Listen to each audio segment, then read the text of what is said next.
If you don't know the name Taylor Frankie Paul, then you are probably living a more fulfilled life than I.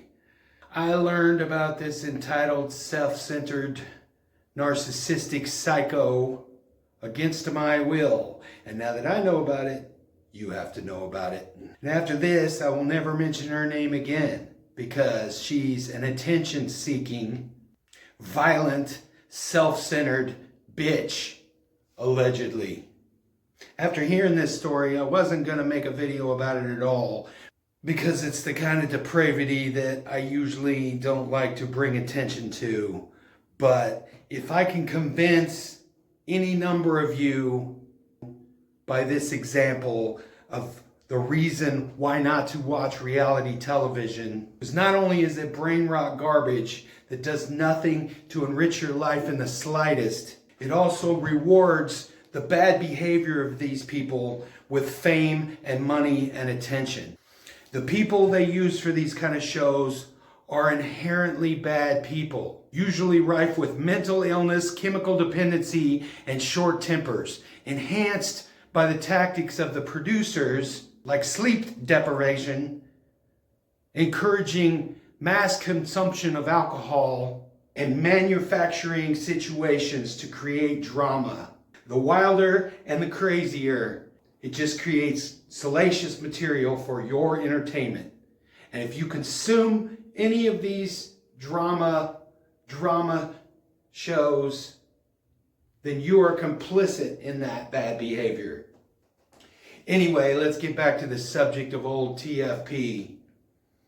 She rose to fame on the Hulu show The Secret Lives of Mormon Wives, which is sort of a Real Housewives of the Wherever Mormon edition, which is double bad. She was poised to be the star of season 5 of The Bachelorette.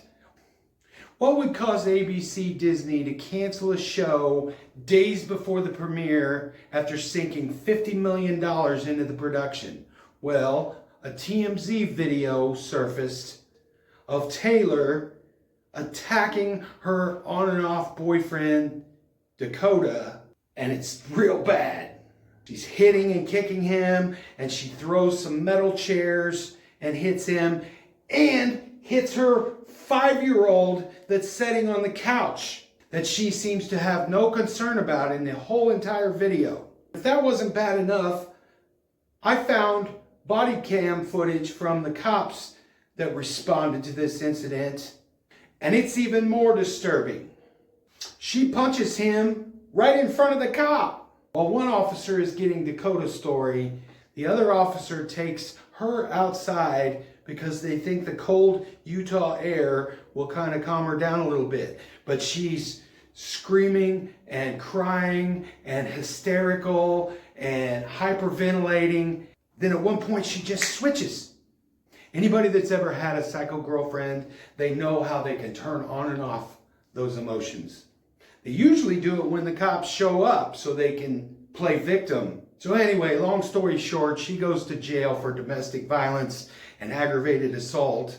It makes you wonder how much trauma is in this house regularly that a 5-year-old will sit and keep watching TV and not even react when mom is screaming and throwing chairs around. But she never once asked how her child is doing.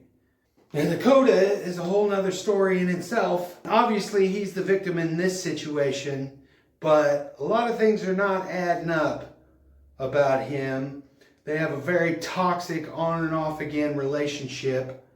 And when she's being arrested, she even says, "Did you ask him about this? Because he's not going to agree to this." And he refused to fill out his victim statement and apparently got right back with her, like I said, on and off again for the next 3 years. And of course, in 2024, there was a second domestic violence incident that apparently there's a video of that hasn't been published.